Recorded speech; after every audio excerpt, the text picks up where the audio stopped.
Front post puff stitch.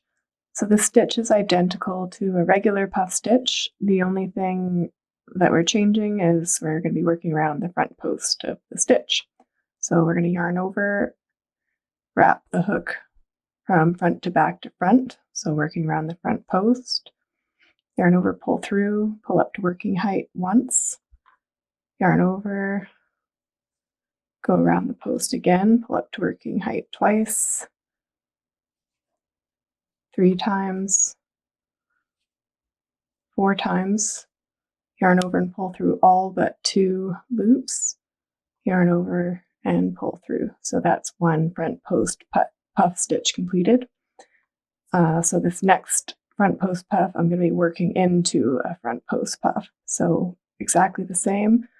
And yarn over, insert from front to back to front, yarn over, pull up to working height once, twice, 3 times, 4 times, yarn over and pull through all but 2 loops, yarn over and pull through. And that is the front post puff stitch.